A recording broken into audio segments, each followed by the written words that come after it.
Thank you. All right, it is 6:30, and we are here for the January 20th, 2026 meeting of the Wenham Select Board. All members are present at this meeting, and we can open with public input.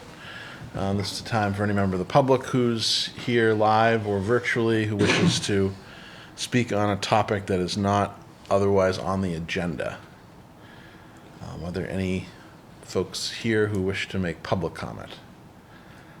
Seeing none, are there any on Zoom? No one on Zoom. Okay, that will swing us over to the town administrator's update. Thank you, Mr. Chair.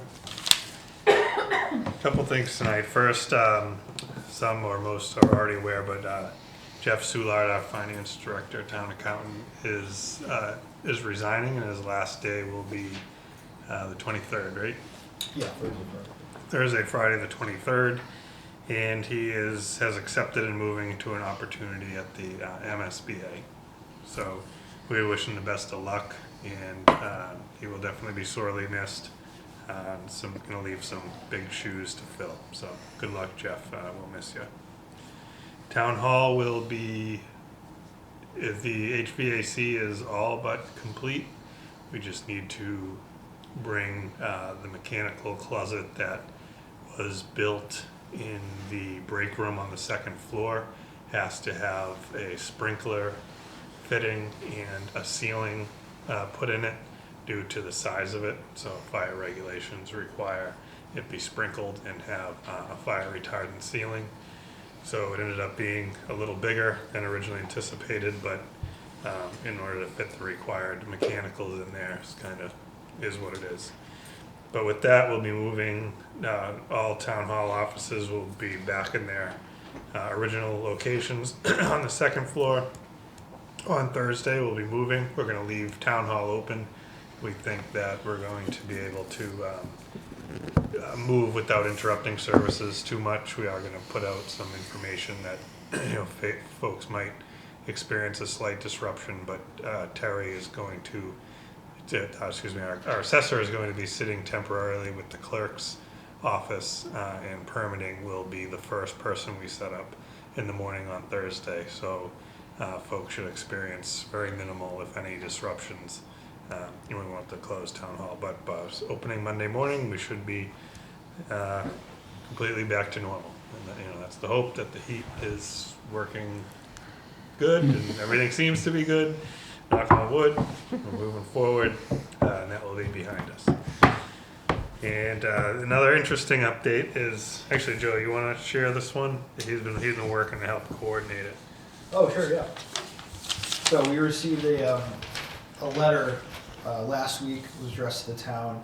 It's from a ice making company in Japan, and they are very interested in visiting in early March. They'd also like to visit the Wenham Museum, and they would like to see the Wenham Lake. And they're familiar with its history, former ice making company that I believe Queen Victoria was very fond of. So they would like to orchestrate a visit, potentially have a short tour / walk around that lake area. I feel like it could be a good event with, looping in the Wenham Museum, town clerk, select board, potentially local media as well. So we're getting that together. We're organizing that event. It should be around March 2nd or 3rd. So it's exciting news. I've been in correspondence with the director over in Japan. So Wow. we received it by airmail, actually. Cool. Yeah. Oh my gosh, that's Wow. crazy. Yeah, very cool. Yeah. They're saying they're hoping the lake is still frozen. They said, but they understand that we're hoping for warmer weather now. It's going to be pretty that's cool. fun. Yeah. Are we Gosh. hosting them for a certain amount of time, or is it just? They're literally visiting just for one afternoon. They're staying over in Beverly, one of the hotels. I think it's called the Beverly, the hotel. Yeah, Oh, I yeah. think. Oh, it's Yeah, right across from Starbucks. Is that what it is? It Yeah. sounds like they have a Beverly pretty Depot. busy agenda, and they're going to be able to, they want to dedicate that Monday afternoon to hopefully the museum will be closed, but Joe's coordinating to get them in. Yeah. We'll probably pull some stuff out of the archives that's relevant to the Wenham Lake, and Nice. kind of make a couple hours out of it, and then they have other obligations. Museum talked about maybe bringing up an actual historian that's an expert in the Wenham Lake area there, so it'll be Great. fun. That's you, Nice. Gary, right?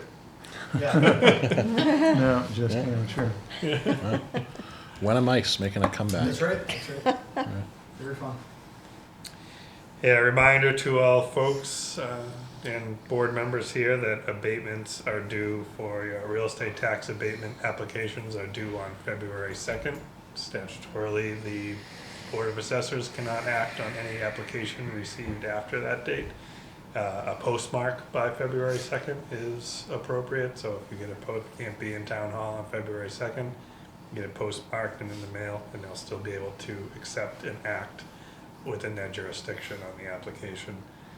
Also, the CPC, I'm curious to see the results, are taking some of their votes tonight after hearing 2 rounds of applications, 2 evenings, the last 2 Tuesdays. They'll have taken their votes tonight, so that may affect some of the discussion that we'll have on capital a little bit later, but we're hopeful that it all goes through. And that is all I have for you tonight. Okay. Just to echo your comments, Steve, about Jeff, I just wanted to say publicly on behalf of the board that we're grateful for the period of really excellent service that Jeff provided to the town and the expertise that he brought and a lot of the improvements that he made within the finance department. So we certainly are sorry to see him go and wish him well with the state, and maybe our paths will cross with him in school building administration at some point down the line. That was all I had. Deirdre? I'm all set. Okay. Gary? So just a conversation with the town clerk. I hear we have 233 dogs licensed so far, but she does want census forms turned in, so we don't have to track people down. Great. Peter? I almost hesitate to bring this up, but, so about 2 o'clock yesterday afternoon, I drove all over Wenham to see how the sidewalks look. Mm-hmm. They were all pretty clear. They did a great job. Hmm. Yeah. Yeah. Although, it seems they run out of gas somewhere on Maple Street. Mm-hmm. From what I saw, it was all clear. Was unclear? Was clear. It was? Yeah, it sounds like he had 3, I think he had 3 machines out. So this was a storm that, you know, the plan he put in place worked well. So we had 3, at one point they had 3 machines out there. They followed the board. So, you know, I think this is what can be expected, rough, obviously.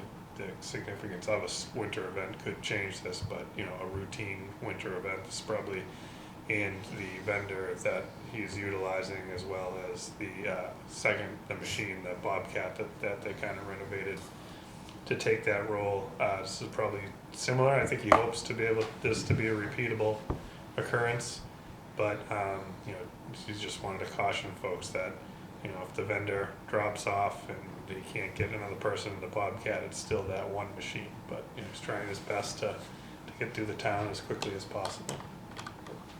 Karen? Yeah, I just wanted to say thank you to the Wenham and the Hamilton Fire Department. They've been extremely busy the last couple days. It is unfortunate we have had someone within our community, they are in Hamilton on Honeysuckle Road, have a complete loss of the house. They have 2 young children that are at Cutler. The family is extremely dedicated to community service with the Girl Scouts and the church, and our patrons regularly of Stage 284 and the community house. And there has been a donation and meal train link set up, so I'd like to be able to share that with folks. Any help would be great. It's a complete loss, and unfortunately it's you know, they've been completely displaced at this point, so it's been a challenge, and there's really little kids involved, so would love to be able to share that link.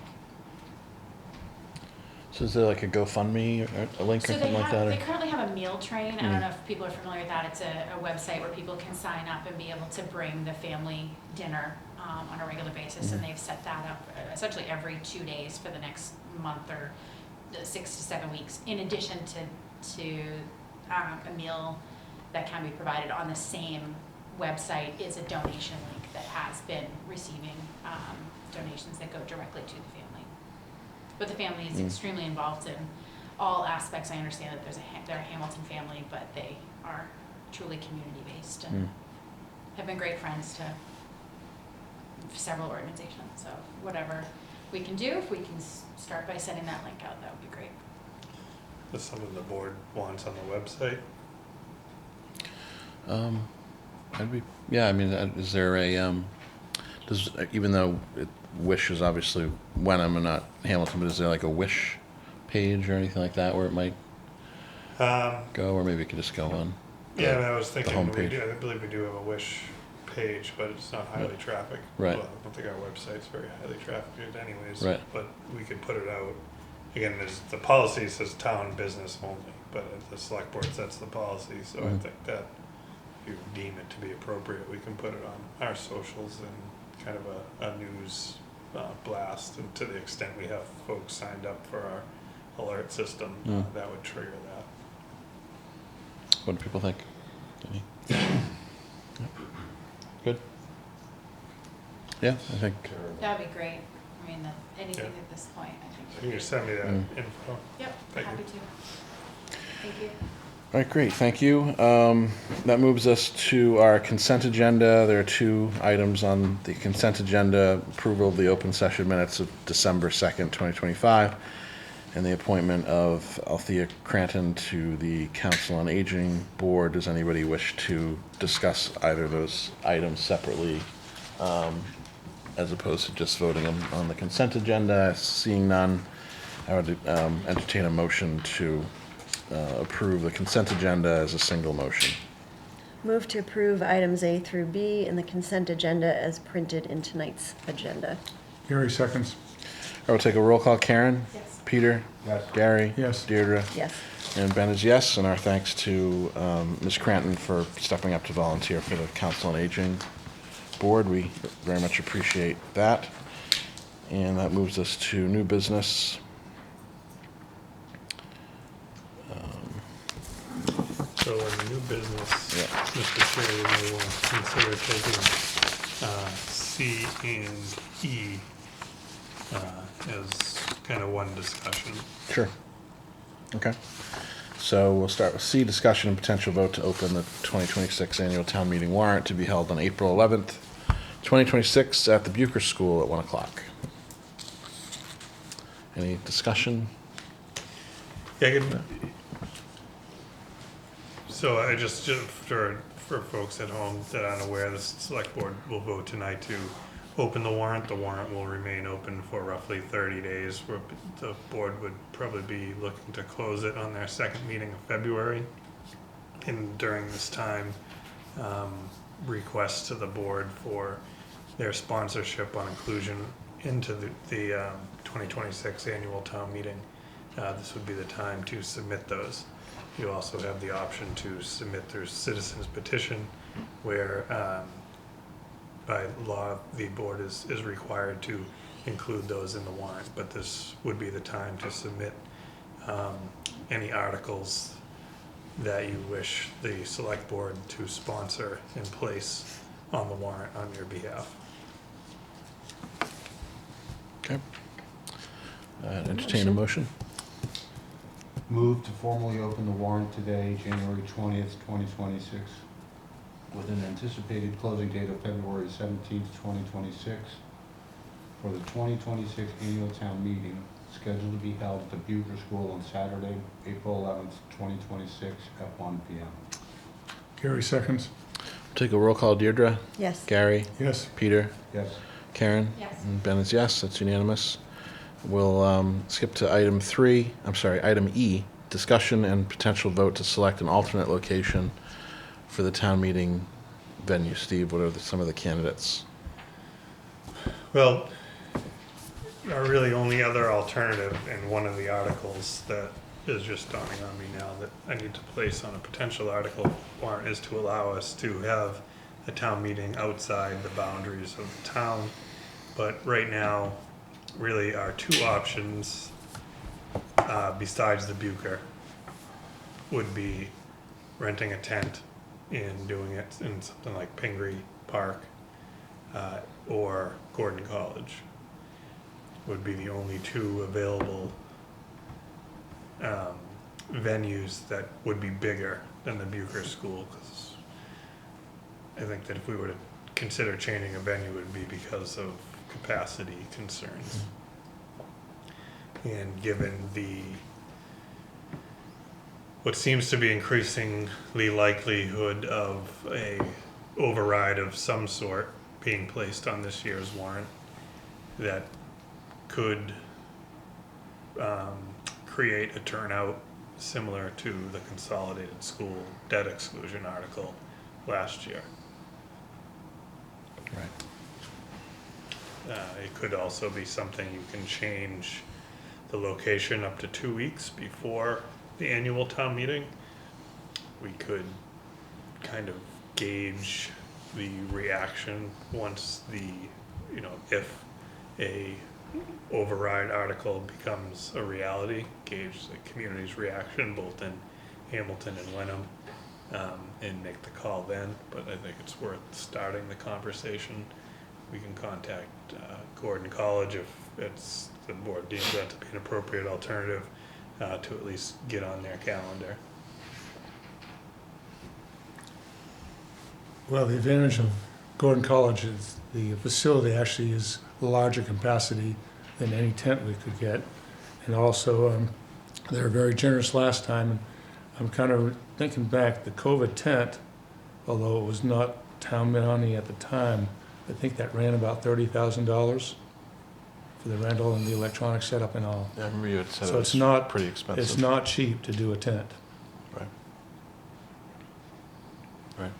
And that's 30 on top of the roughly 15 for technology. I don't know. I wasn't here for that. Mhm. I mean, I think the technology at Bucher at Gordon, I think it ended up being about $20,000 between the clickers and the additional audio visual, that we put some additional screens because of the size of the location, which really wasn't much more, I think, than what it costs us to do it at the Bucher. And the tent too, although April should be out of the winter, is, the tent still is subject to certain weather troubles as well. Right. Are there other options that you were Those- thinking about? Those are the only two. I mean, the only other option I can think of, but we can't do it, would be the high school, because we don't have a local option or bylaw that allows us to have a town meeting outside the boundaries. Mhm. Even though it's a regional school district? Yeah, town meeting is town specific. Is that something we should change? Yes. Yeah. Putting it on the warrant I think we'd like to put it this on. year. Got it. I think we'd like to try to avoid what occurred at the special town meeting, which was not really avoidable at the time, but now that we've experienced an overflow crowd and having to scramble and postpone one and reschedule it, we probably want to think about whether there's a likelihood, as you just alluded to, Steve, that we might need a bigger venue, and perhaps, maybe not tonight, but we might want to consider sooner rather than later just deciding to hold it at Gordon College to have the larger capacity. We don't need to decide the venue tonight, I don't think, but I'd rather err on the side of a bigger space early enough in the process where people have plenty of notice of the time and the place, as opposed to switching the location, 2-3 weeks ahead of time. It's not really a good way to do it. And we need to check availability too, right? Yes, we would Quickly confirm here. availability, so that could affect the date as well. Right. Well, because they could turn around and move it out a week. Yeah, it would certainly be at their mercy if the ultimate decision was to hold it at Gordon College. Would be at their mercy as far as availability. Yeah, June was better because everyone was out of session, I think, but now in April Right. was gonna be. Yeah, I mean, if you go to them, what you would need to do, whether they're being considered as the primary or the alternate, and they can't do the April 11th, that might Right. tilt the board in the direction of doing it at Bucher, because there's there's a logic and a regularity to that date, even though I realize it's a Saturday, one Saturday later because of the Easter weekend being in the previous. And bumping it out one Saturday is school vacation week. Right, which would be good, so it sounds like if you talk to Gordon College to find out its availability for April 11th, then we could put it on the next agenda and decide primary and alternate. Yeah, definitely can do that. Okay, any other comments about item E? All right, so we'll defer on any motion for E. So should we go to D now, or? Mm-hmm. Okay. Discussion and potential vote to select articles to be included in the 2026 warrant. Steve? Do you have that? I think. Oh, so this would be, that a 2026 ATM SP draft there.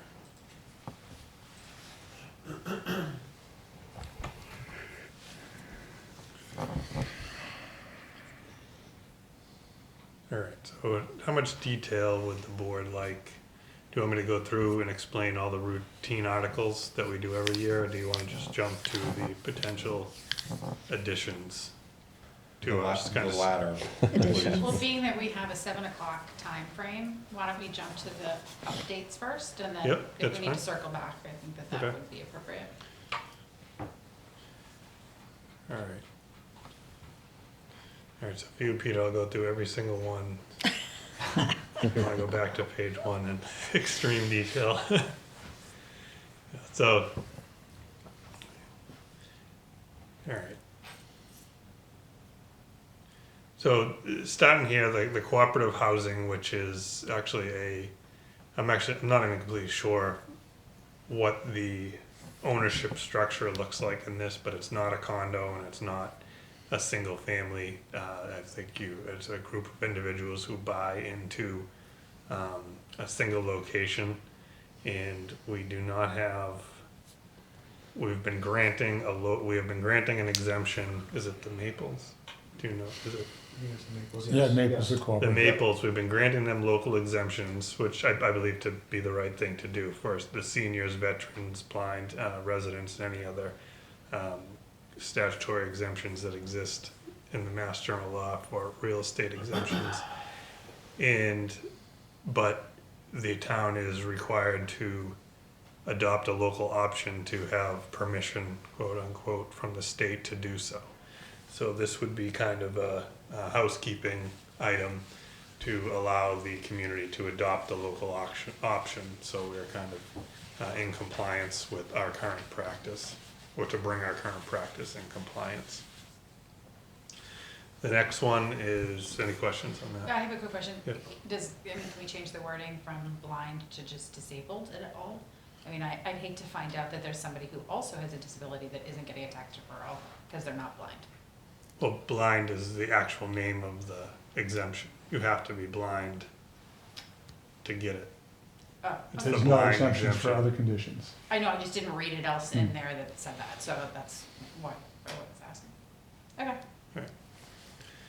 And then the next one is, both 1 and 2 are from the Board of Assessors. However, 2, they may be pulling back this request this year as they want to do some more analysis on how other communities are doing it. But really the long and short of it is that tax deferral program allows an individual who qualifies to defer their taxes until their passing or until they choose not to, at which time the municipality has the first lien holder in the estate in the event that they were to pass away and the home, in this example, was passed to their heirs. The municipality is the first lien holder, and the municipality would have to be made whole for all the deferred taxes plus interest. The interest rates can be high. I believe it's 8% annually in the deferral while they're deferred taxes, and I believe it jumps to 11% once the individual is deceased or stops deferring the taxes. So, and also the income eligible the income requirements, meaning how many assets you can hold and how much money you can make every year, can also be restrictive. So they're looking for ways. It's a good program. They're looking for ways to make it more accessible to folks in Wenham. You know, some of the barriers to being able to qualify for this exemption are you make too much money, or the interest rate kind of scares you off. So they're looking to increase the income limit, decrease the interest rate that we charge. They're set by state law. This isn't something that Wenham chose to do in the past. But there is local options that allow you to kind of deviate from what the law states. The next one is adoption of specialized energy stretch code. The board had a recommendation from the Climate Action Committee with a very comprehensive presentation, probably 2 months ago, month and a half ago. 4 is an operational override for the schools in the town. Again, remains to be seen. But as we get nearer and kind of finalize our budget projections, both from the town and school sides, seems to be becoming more likely. Chapter 5 is the chapter 14 of the Acts of 2025. So it changed the way that communities can operate in tax takings. So there's some additional steps that have to take place. And so municipalities need to act within 30 days after a foreclosure to decide whether it wants to retain or sell a property. So that's not enough time to call a town meeting. So in this place, what the recommendation is that town meeting designate who holds the authority to make this decision. And in most cases, it would be the select board in a town, this sort of open town meeting form of government. So this article would be asking for the residents to designate the select board the authority to do so. What would be another option? I think you'd have to call a special town meeting, but I'm not very well versed in the tax takings. The recommendation from the attorney would be that they're recommending all communities designate their select board. But I can certainly look for alternatives and report back. Number 6 is the Hamilton Wenham Regional School District Regional Agreement Amendments. That process has stalled to some extent. We're trying to get, this is the busy season for municipal attorneys, and we're trying to get kind of at the stage now where we need to get our attorneys and their attorneys in the same room to kind of hammer out some finer details, and coordinating that has been difficult for folks that are involved. That's why we canceled the meeting last Wednesday, was because of an emergency court hearing that came up that our attorney Lauren Goldberg had to attend to. Chapter 7 is Deirdre. This was a request from Deirdre last year, and it got tabled just because it was getting a little late in the process, and this one requires special legislation. Basically, it's looking for a way to restrict folks from serving on multiple boards, or at least policy making boards.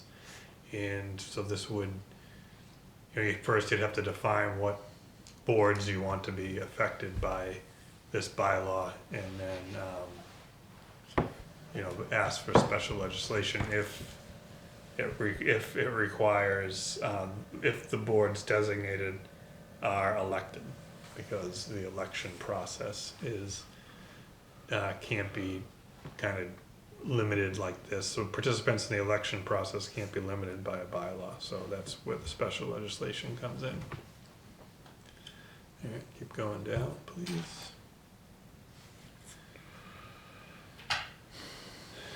All right, this number 8 is still, I know if you've So attended. can I just ask a question about Yeah. that? So Deirdre, when you were on FinCom, right? And the select board, you probably wouldn't be able to do that. I wasn't on both. You weren't on the FinCom? Before I was on select board. No, because FinCom in the bylaws already has that Right. in, Right. Okay, but I'm got it. talking other boards. Do we want to take a quick break for the hearing? Sure. All right, so we'll take a recess in item D, and we'll move to item F, 7 PM hearing. Select Board of the Town of Wenham will hold a public hearing related to petition by Massachusetts Electric Company, DBA National Grid, and Verizon New England of 1101 Turnpike Street, North Andover, Massachusetts, 01845, to consider a request to locate poles, wires, fixtures, including the necessary sustaining and protecting fixtures along and across the following public way. Maple Street, National Grid to relocate one JO pole on Maple Street beginning at a point approximately 935 feet plus or minus southwest of the center line of the intersection of Puritan Road and approximately 5 feet plus or minus in a southwesterly direction. Installation of one JO pole number 113-1 and all appurtenances in Maple Street, Wenham, Mass. 1984. Do I have a motion to open said hearing? So moved? Is there a second? Gary seconds. We'll take a roll. Karen? Yes. Peter? Yep. Gary? Yes. Deirdre? Yes. And Ben is yes. That opens the hearing, and we're pleased to have some representatives from National Grid here this evening. So whichever one of you would like to begin, please do. Just sorry, yeah. Yeah, you can just come up to the table. I am a design engineer, John Jenkins, representing National Grid at the 44 River Street office in Beverly. We are petitioning to install one joint-own pole on Maple Street between the two existing 113 and 114 in order to bring power across the street to the new construction at Cynthia Circle. Any Sounds questions? Oh, go ahead. Yeah, you just have to make sure you open it for public comment at some point. Right. I'll start with the board. Does anybody have any questions or comments? My Okay. only question was, is when, how long will the disruption take place between the time you have to shut the power off to the residents nearby? There shouldn't be an outage in order to bring it across. Okay, great. I don't see any members of the public who wish to be heard on this, and no one online, I suspect. All right, great. Thank you very much. Appreciate your time, and we'll entertain a motion to close the public hearing. Thank you. Thanks. Thank you. We need a vote. A yes vote first, right? I think we close the public hearing and then vote. Okay. Yeah. So we'll close the public hearing, or motion to close the public hearing. Move to close the public hearing? Is there a second? Gary seconds. Karen? Yes. Peter? Gary? Yes. Deirdre? Yes. Ben is yes. So the public hearing is closed, and now I would entertain a motion to move the So you approval. ready? Yes. Move to grant Massachusetts Electric Company doing business as National Grid and Verizon New England permission to conduct pole work to relocate one JO pole on Maple Street, beginning at a point approximately 935 feet plus or minus southwest of the center line of the intersection of Puritan Road and continuing in approximately 5 plus or minus feet in a southwesterly direction. Installation of one JO pole number 113-1 and all appurtenances in Maple Street, Wenham, Mass. 01984. Gary seconds. Roll call. Deirdre? Yes. Gary? Yes. Peter? Yep. Karen? Yes. Ben is yes. That's unanimous. So thanks again, gentlemen. Appreciate your time. Thank you. All right, so that brings us back to item D, where Steve, you left off, I think, with number 8, perhaps. Yep, that's right. So number 8 is Eric, Tracy, and the school committee are conducting fact-finding meetings where they're looking for feedback on how to proceed with the new school. I think everybody is in agreement at least based on the feedback I've received from the community, that something needs to be done to the schools, but where that kind of diverges is what is specifically needs to be done. So he's kind of fact-finding, gathering some feedback, and there may be a request for a school facilities needs assessment. So if ultimately, the determination is that we need more information on what the costs are to change the layout of the existing schools or bring the existing schools into certain ed requirements or compliance, this would be the study that, identifies exactly what needs to be done to bring these schools up to par, and how much that's going to cost, so that we can plan the future. But that's a maybe right now. It may not be, the fact finding may not be done in time for town meeting, but this is kind of a placeholder in case it is. Any questions on that? The high school roof. So as most are aware, the high school has been in dire need of replacement for some time now. We recently got invited to participate in the MSBA program, which, similar to the new school, they have similar programs for major capital improvements, where they will pay roughly, I believe, 30 or 40% of the school roof project, and it's estimated to be about $10 million. So they would be bringing that cost down to roughly $6 million, with Wenham's portion being roughly $2 million. So that would be proposed to be funded by a debt exclusion, which would show up on this town meeting if we want to qualify for the MSBA reimbursement. It's kind of a one-time opportunity. Eric has, for as long as he's been here, and I believe the superintendent before that, has been applying annually to the MSBA to get into this program and get reimbursement, and we've kind of never made it to the top of the list, and now we finally have. So it's it's pretty important to take advantage of it. It's an identified need that's hard to argue with. This number 10 is authorization for easement acquisition. So what this is, it's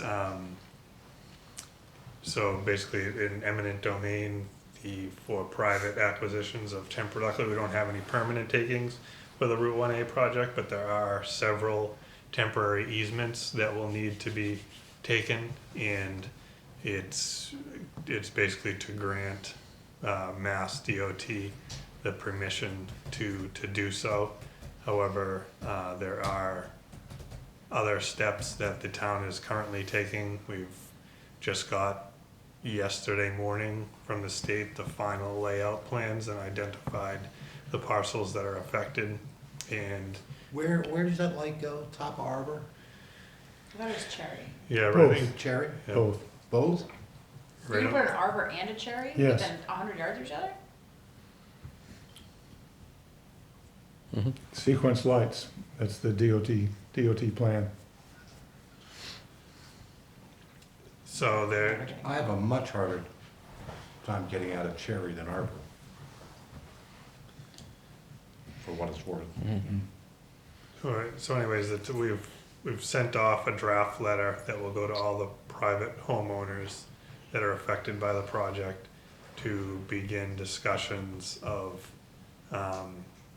the taking and what their rights are, and how we're going to move through the project. There are payments that are made. The payments will come out of the budget for the project and appropriated at town meeting. There are appraisals that we have to have done to make sure that the payments are fair cash value for the temporary easements. We're turning North Wenham into North Beverly. Or improving safety. This is a long time. This has been in the works for, Years. is it 17 years, I think? Wow. How long? 15 Yeah, years. it's been a long wait. 2007, I think, was the first, was when the town requested. Hmm. Progress can be slow. So, 11. So this is something that, Joe, you might want, you can give a little update, but the Historic District Commission is looking at proposing to the Select Board a demolition delay for historic structures. And Joe, if you want to fill in a little more of the details. Yeah, similar to the article that, for not, says you can't serve on multiple boards, this was left off the special town meetings because the warrant was getting pretty packed, but this essentially would be a 9-month delay on demolitions for buildings that are 80 years or older and historically significant. It would go before the Historical Commission to see if they felt it was indeed historic, and had to be 80 years or older, and then it would go on to the 9-month delay. This is, I think they actually tried to bring this before a town meeting 8 to 10 years ago, and I believe it failed or it wasn't voted on, but they've been after this for quite some time now to try to get back on the warrant, so I said I would have presented before the select board again for inclusion. What's the objection during that 9 months? I'm sorry, the what? Like, what do they do during that 9 Oh, months? yeah, so during that 9-month period, the Historical Commission would work with the people that want to, demolish the building for, maybe look at different alternatives as opposed to demolishing it. I think that's the main goal, to try to avoid it from happening, or at the very least, delay it, so. And after the 9 months, Then the it people would be, can demo it? yes, correct. Yeah, I think it's to kind of or discourage developers because of the additional carrying costs they have on the homes. So you can't just buy a demo and start building. You got to buy it and carry it for 9 months to kind of encourage, instead of carrying it and building a new house, we can renovate the existing structure as an alternative development possibility. And do we currently have a list of historically significant structures? We have a list on Macris online, it's the State Registry of Historic Buildings, so they are listed. Town Hall's one of them. But yeah, we do have a list, yeah. And the assessor, I think, can pull buildings that are 80 years. Yeah, we have build dates. It's just gonna be sometimes you just don't have the data. We have most of the data, but sometimes every once in a while you get one that's unclear as to when it was built, and it takes a little homework to figure it out. Gary? 9 months also gives the town time to act. In the past, we've seen houses disappear overnight, Right. but Yeah. this will give the town time to intercede and propose alternative plans, or in the extreme, go to town meeting for acquisition. Would it apply to all properties in the historic district? Yeah, not just the Historic District, the Townwide. Right. as well. No, I understand, but even if a house didn't meet, anything in the historic district's automatically Yes, covered, that's right? correct, yes. And then things outside the historic district that meet the criteria Exactly, would be this covered. fall Okay. under it, yep. And most of the demo delay ordinances that I'm familiar with in cities and towns are 12 months. Was there a debate between 9 and 12, or has the state law changed in some way that 9 months is now the standard? Or? Historical Commission just felt 9 was the better number. I think they did talk about a year. They felt that was too long. Yeah, I don't know we can definitely. It's Yeah. probably a good I idea. can watch the recording to of look. those last year. Get a half a dozen communities around us and see what they're doing. Okay. Yeah, it'd be worth doing. I've never heard of a Yeah. 9-month one, but it doesn't mean it's So not usually you have legitimate. 12 months. 12 is what I'm familiar with in terms of just, seeing them over the years in different cases. Okay, so that moves us to 12, the chickens. Who's going to talk about the Yeah. chickens? So the chickens, believe it or not, in Wenham, it is illegal to own chickens to have chickens at your house without a special permit. So this would be looking to give the right to have chickens, a small number of backyard chickens. I believe the number was 6 to 8 chickens without the need for a special permit. So it would be small scale residential, It is 6 to 8. agricultural. Yeah, so can't sell anything or anything like that, but it's for home use. Allows an allowance for eggs. 6 chickens, 2 eggs, I don't know. They count. But, No, I'm not sure how many eggs you get out of 6 chickens. I've never. So Depends on the anything, chicken. anything larger would have to go for a special permit still. Yeah, and also I think depending on the size, then it becomes zoning regulations, because if it's like a business or, you know, it requires health inspections, I'm not sure the threshold, but once it gets big enough, it has to have annual health inspections for, I guess, the health of the surrounding areas based on the waste of the animal. Do the abutters get any say in special permission? Yeah, for sure. You do. For a special permit, yes. Yeah. Yeah. You can go to, Our neighbors got goats and we had to sign off on. All right, next.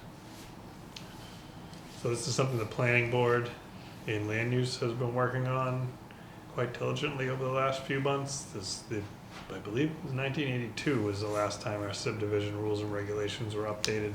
A lot has changed, so they're looking to both update them for current best practices and also the needs and wants of Wenham, but also to streamline them and eliminate redundancy, which there is a lot of it, just as, you know, additional clauses have been tacked on and rewritten over the years. It becomes a little bit, in some cases, contradictory and lengthy and confusing. So they're kind of looking at a complete overhaul.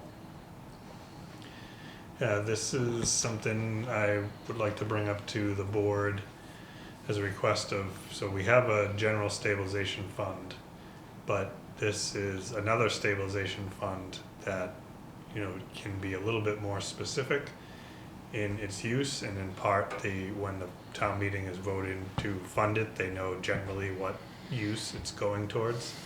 And my thought process on the creation of this and subsequently a ask to fund $50,000 out of the capital program is eventually something will need to be done with the DPW site.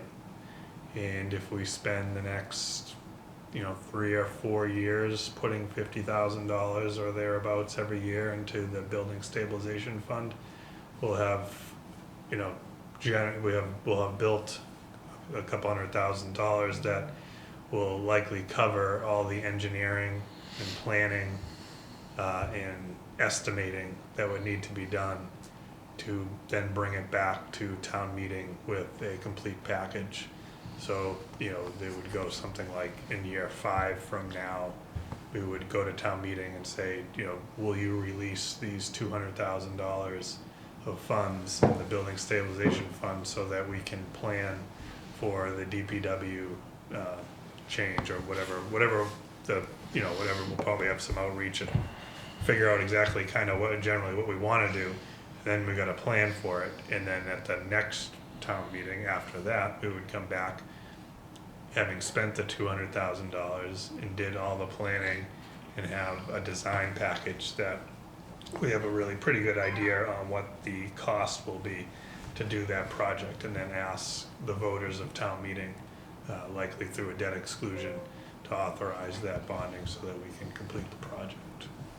Sounds like a great idea. Get ahead of our one-offs. And then, oh yeah, so this is a bookkeeping item that Jeff just told me about. So we've been carrying a negative balance in our CARES Act, so it sounds like basically we got reimbursed for stuff that we spent that didn't qualify for CARES Act.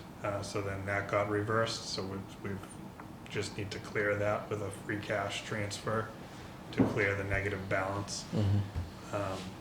The reason being, it was back in, I think it happened 2021-ish, but the DOR is making towns fix it by 2026. This will be our last opportunity to correct it. Okay. And then finally,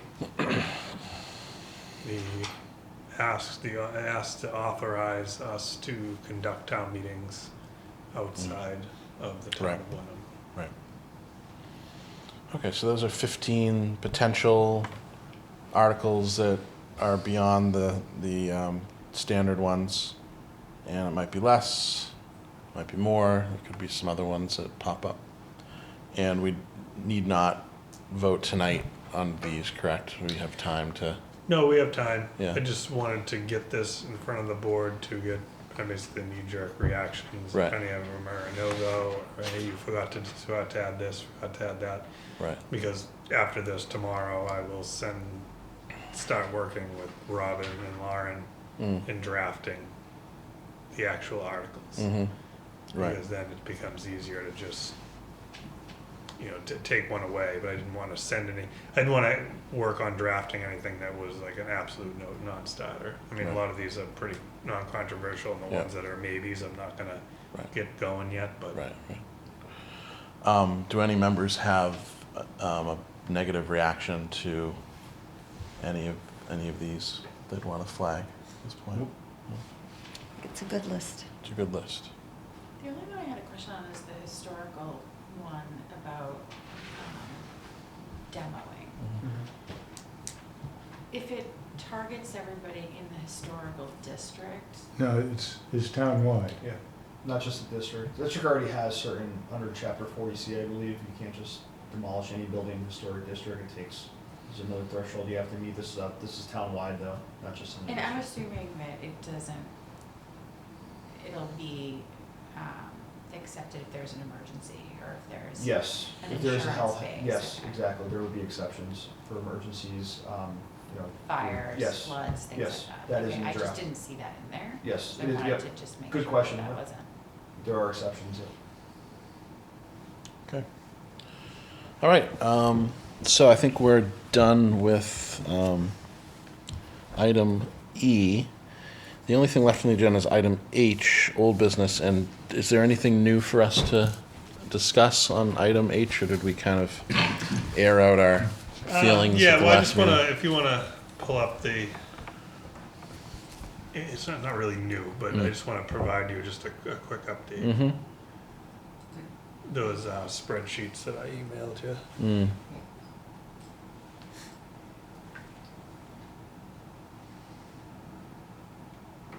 Is that one? That's one of them. And then there should be another one too. Do you want this one first?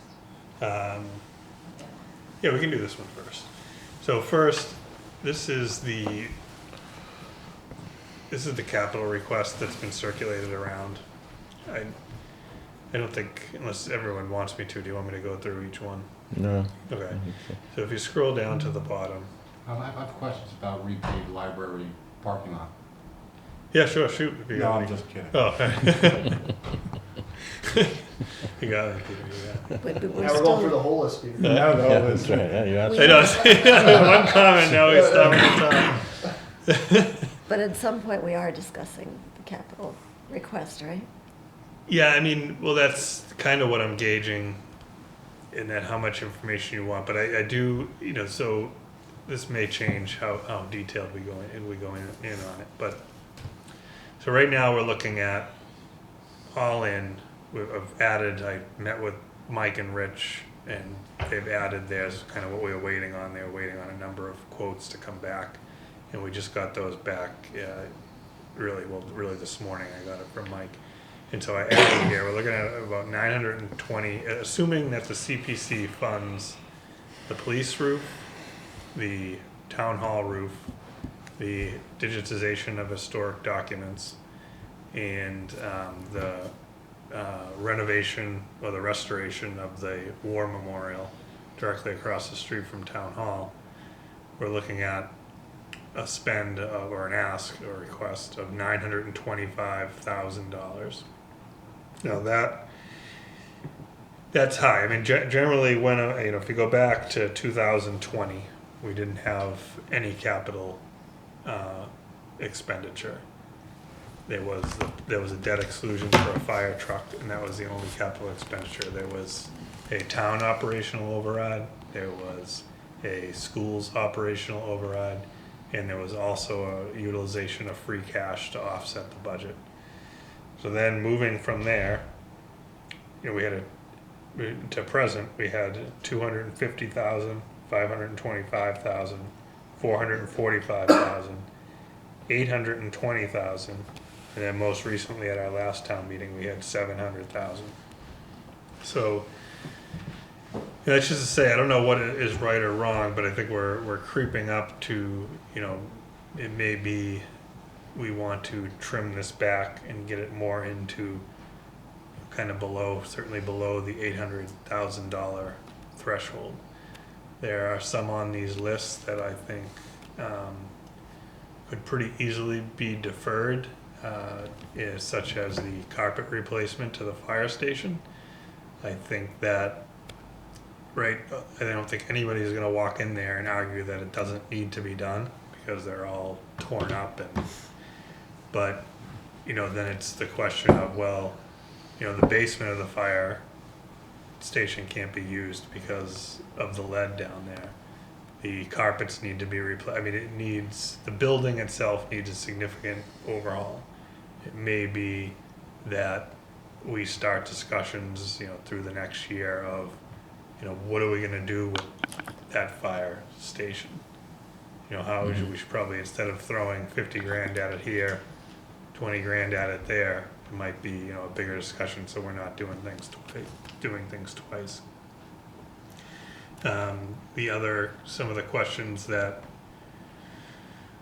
were brought up by, the FinCom were kind of around our vehicle replacement schedule. So they were looking at the admin vehicle for the police chief as to that, it's got a little less than 100,000 miles. You probably could get another year or two out of that. Those two things right there free up about $80,000.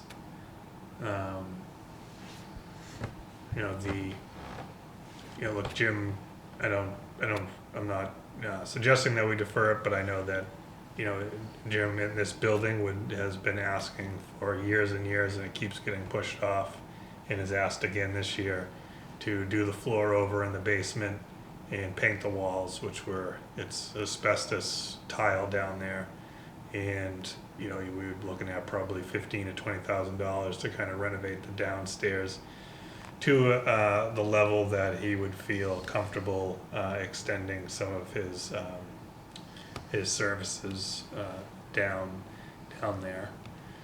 So, but again, that's something that's not a dire need of replacement. The concerns the FinCom have relayed back to me is the fire, given all the expenses we've put into the police station, our additional rugs and renovation of the interrogation room necessary at this point, or can we get by with something less? The argument was that we've put a lot of money into the police station. I know the chief of police would love to kind of tie up the loose ends and get everything to kind of be one cohesive renovation, so the carpets are matched and everything's kind of tied together. But I think the FinCom, at least at this, and they'll be coming back with a more formal recommendation, are trying to look at this where what's really needed to get done from like a maintenance perspective, and what's kind of, are we doing from more of a subjective or look aesthetic type of standpoint. So anyways, with that, I don't know if you want to talk more about the police station or any specifics on this, or wait until, I guess, how would you like these to be presented? Would you like a more formal presentation at a select board meeting where the departments come in? Things are, Yes. okay. Where is FinCom on their deliberations? That's what I gotta try to connect with Finn, with Jeff going. I'm not sure. That's what this year might be a little bit different than years past. Maybe we invite them in, or maybe they want to. I know they've been reaching out to the department heads individually and kind of doing their own homework, coming back with kind of an analysis that way. I can certainly, we can bring the department heads out to discuss with the select board if that's the way you want to go about it, or we can see FinCom's recommendation where they've already been reaching out. I think getting FinCom's recommendation would be a great first start. I mean, I do think it needs to be trimmed. I think close to $1 million is high. So I do think there's a prioritization exercise to be done. I think if we bring department heads in, we should include FinCom, so it's a one-time presentation. They don't have to repeat it.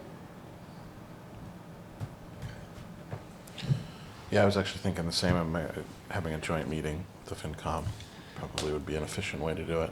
So maybe next meeting, they'll connect with Finn and we'll see if, Yeah, and invite the department heads. The $250,000 new ambulance, I'm assuming that there's a general consensus so far that that's needed. I've heard the chief mention it. And the yeah. fact I mean, yeah, I would probably let the chief that, speak to that. yeah.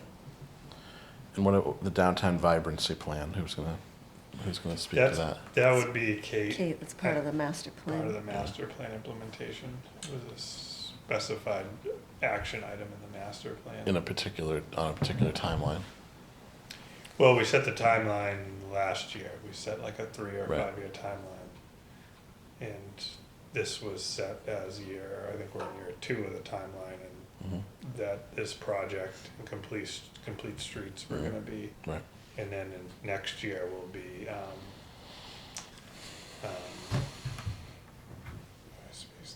economic development study. Right. And then obviously the implementation of the studies as they come due. Mhm. CBC did just approve 100K. I was just told to approve a digitization records project. Good. So it seems like there's a consensus that we'll at least plan to hold a joint meeting with the FinCom, hopefully in 2 weeks, and the various department heads who would speak to some of these capital requests would come and answer questions. I would like to know why some of the ARPA funds were not used for some of these that have obviously been on the list for quite some time.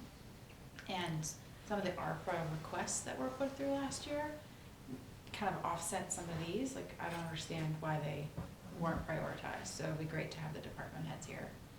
Because I think there was $15,000 that went to the floor of the chief of police's office, when you're asking now for, $5,000 in weapons for the entire staff. So I'd like to know why $15,000 went to a carpet for ARPA, but there are other activities that could have been easily, focused on.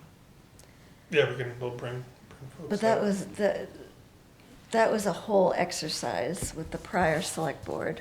That predates half of us, We I signed guess. off on it last year. There's no The way that- original ARPA prioritization. No, we signed off on adding the police last year, this group. Yeah, I think we had the original opera projects, and within that project was a police station renovation and layout change, which I don't remember the exact amount, but I think it was $80,000 of ARPA got designated to that. And then the chief of police came back, we had some surplus ARPA funds that had to be divvied up, and one of the requests that was the police had overrun their budget on the original project and was looking for the $15,000 to complete the The carpeting. chief's office, so you're also asking now for 14,900 and something on here to do the carpet for the entire station. Yeah, So I'd really understood. like some justification on where some of these ARPA funds went as well. And Yeah, no, I mean, why that's- this wasn't on here. Because Right. you're looking at having an override, to me, it's a little questionable where the money went. Well, it definitely went to carpet. Right, but then if you actually scroll up, they're also asking for carpet, they're asking for weapons, they're asking for a lot of other money that could have gone to. Yeah, So I I'd mean, like the that carpet, I'm not arguing the point, it's just that definitely went towards carpet, and this is carpet on the other side of the police station that he wants to match the new carpet. So basically half the police station got renovated, and the other half was untouched. This money that's requested now is to be able to match the rest of, the new side of the police station, and also renovate the interrogation room and turn it into half an office, half an interrogation room. Again, these are just requests. That's fine. Yeah, It'd be great to have you know, you the here. chief can come in and Yeah, and they've done, I mean, and they've gotten a good Well, start maybe- with, hold on, they've gotten a good start with the requests by, you know, providing at least a fair amount of explanation, like on the copper replacement that Steve just outlined. Mentions ARPA and how it only carpeted half the station and so on. So it gives us something to look at in preparation for the Q&A. Peter, are you gonna say something? No. Okay. All right, anything else in H? So did you want to also look at the other spreadsheet? yeah, we can Okay. just put that spreadsheet.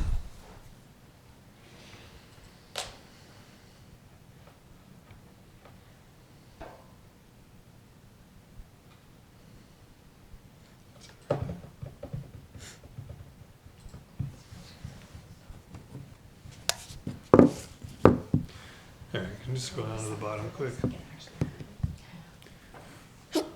Bless you. Bless you. The pop-ups are like, they drive me crazy on my computer. I got news feeds coming up, I got emails. You just scroll down to the bottom quick. So yeah, unfortunately it got cut off, but basically, if you look at the town, the district, this was supposed to show the overage, but the district is about $500,000 over the levy limit, and the town is about $122,000 over the levy limit. Now, if you scroll back up, what this little graphic is basically, if you look at the very top line, that's the kind of the starting point with our first draft of the budget on the Saturday budget presentation. We're at about $272,000, and the Hamilton Regional School District was at the 911. And then the reductions kind of shows the reductions that they've made and we've made, and they had 2 rounds of adjustments.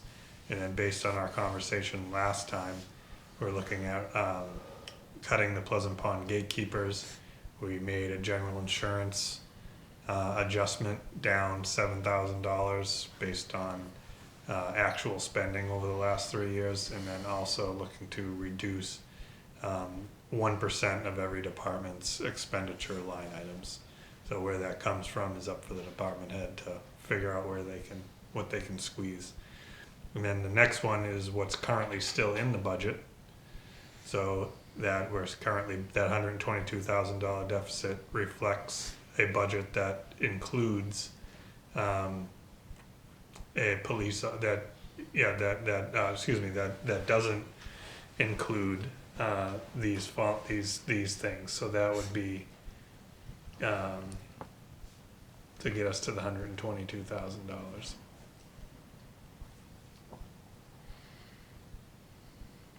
Any questions or comments for Steve on this? Is that ClearGov software an annual, or did we buy a package where you pay only a certain amount for the That's first annual. couple of years? So That's forever annual. it will be Forever, $200. yeah. All right, and then related to this, of course, tomorrow night we have the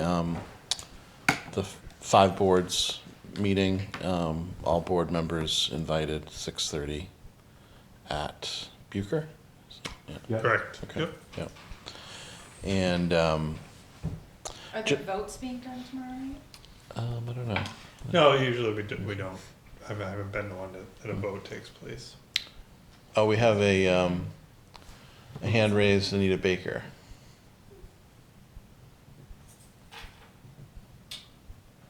Hi, Anita, go ahead.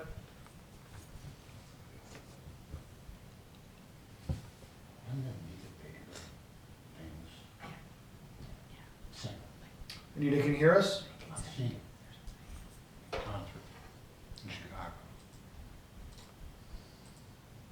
did unmute her.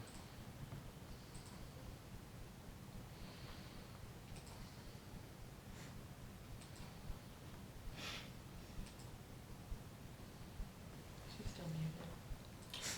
Anita, can you hear us? Can you move her to a panelist so that Yeah, we help did, her? yeah. Or- Roger is here actually too as well. Yes. speak on that. Did promote her, she hasn't accepted. I see. Ms. Baker, if you can hear us now, if you'd like to speak, you're going to need to click the button that is saying promote to panelist. Either that or unmute. One of those two things should hopefully let us hear you. She declined to be promoted. Okay. All right. Feel free, if you do wish to speak and it's just a technological issue, feel free to send an email to, what's the email address, Wenham? Is it just selectboard at wenhamma.gov? Yes. Selectboard, all one word, at wenhamma.gov. Just in connection with the meeting tomorrow night, Steve, could you just correct me if I'm wrong on my understanding of where Hamilton presently is with respect to some of its planned budget as it pertains to the schools? And I think, if I'm correct, that the present proposed school budget after that second adjustment of 91,087, based on a change in apportionment that favors Hamilton, Yep. that the end result would be approximately a 1% increase to Hamilton's budget for the schools. Is that your understanding? Yeah, my understanding is what Hamilton has budgeted this year and is asking for a 2 million, I know the number was. I think it was a 1.7, 1.8. $1.7 million override. But if you take last year's total spend, that Hamilton's total spend on the Hamilton Wenham Regional School District to this year is the 1%. What is They that? budgeted a 1% increase to their schools of what they can afford. That represents what they can afford. Hamilton and Wenham went up, I think on their side, it's about 7 or 8%. Mm. It's about 9% for us, 1.5% greater because of the assessment shift. And that resulted in a $1.7 million shortfall. Okay. I thought that I had heard Eric Tracy say that under the proposed school budget, not what Hamilton is saying it can afford, but under the proposed school budget as it stands now, that it would only require a 1% increase in Hamilton's school spend. But maybe I misheard him. Okay. Yeah, no, the That's not what it 1% was. is Okay. what Hamilton is saying it can afford. It can afford 1% more than it paid last year. I see. Okay. Gary? On that subject for tomorrow too, I think this board needs to consider how we present at town meeting the two budgets.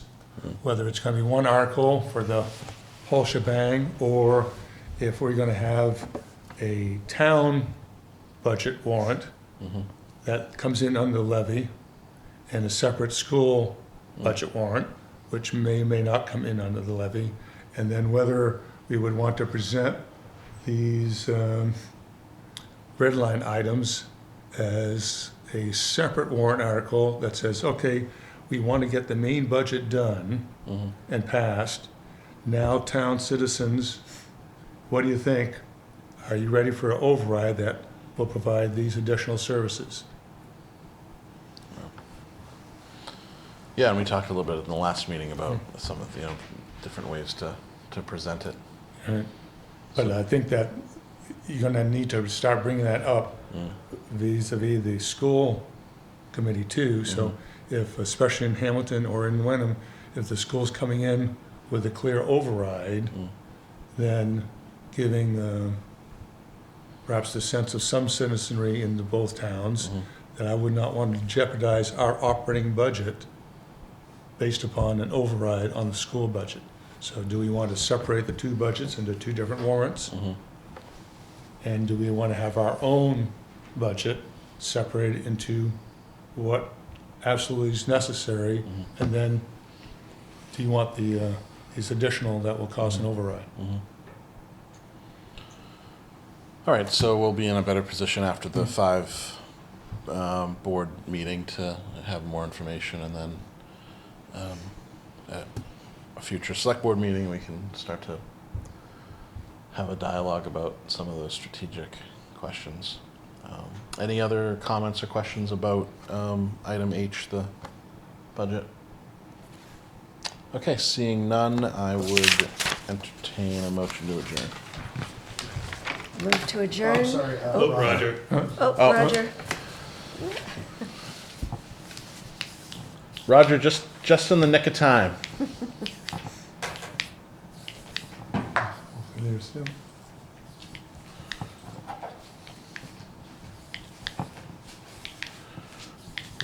Roger, good evening. I see, we don't have sound. He's talking. Do you have any sound coming through? No. Are the speakers all on?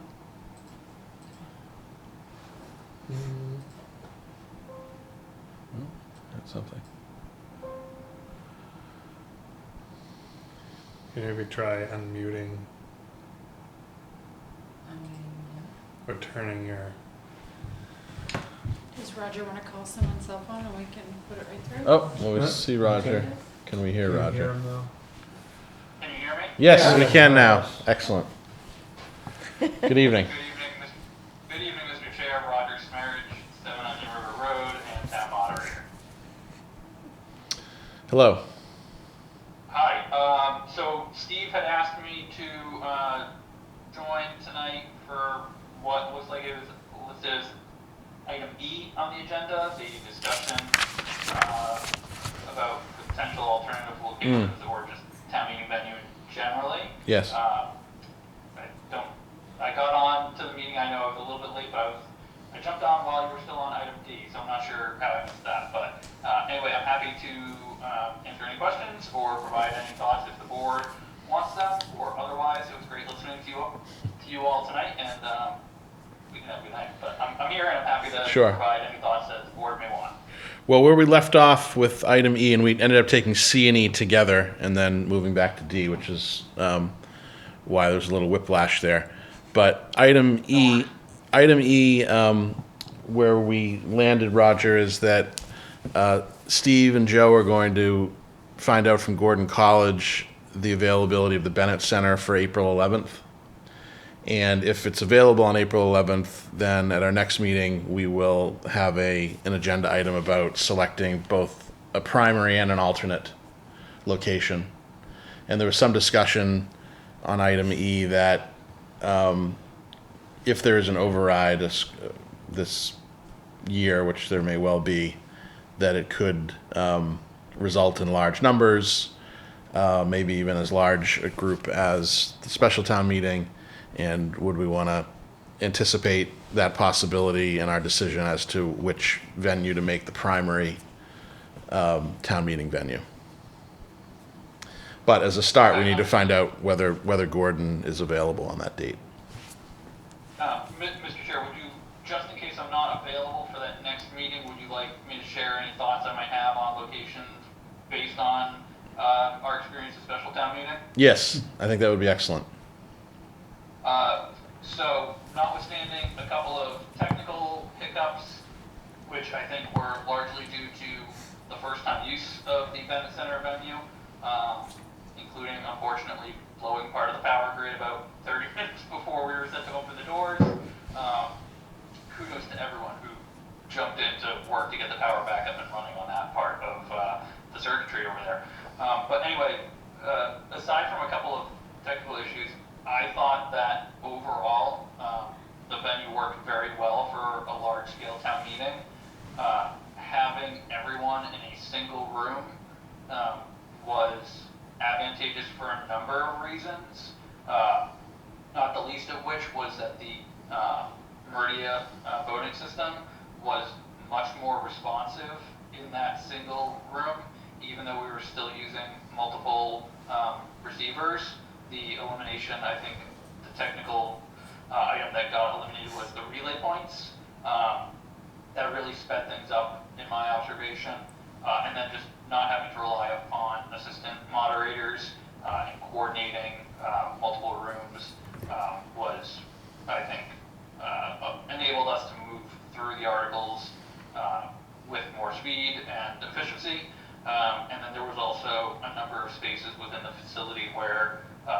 with, kids or other needs were able to either spread out, use tables, have kids, run around and get the energy out if they needed to. I thought, on the whole, for, a large town meeting, it was a pretty good option. And so if the, board anticipates a turnout that might be in excess of, the 200 people or so that can get into the actual gymnasium at Bucher, it's certainly something that I would urge the board to at least consider, assuming it's available. Great, that's very helpful. Appreciate the detailed review, Roger. We'll certainly take that on board. Are there any questions of board members for Roger? No. Okay, great. And thank you, Roger. Appreciate you joining. Absolutely. Is there anybody else with their hand up, just since we seem to not have the... No, there's not. Okay. All right, now I will entertain a motion to adjourn. Move to adjourn, 7:51 PM. Second? Roll call. Karen? Yes. Peter? Yes. Gary? Yes. Deirdre? Yes. Ben is yes. We're adjourned. Thanks, everybody. Ben, you forgot to ask, Thank you. are we gonna have any discussion about this? About what? Oh, about the About adjournment? adjournment.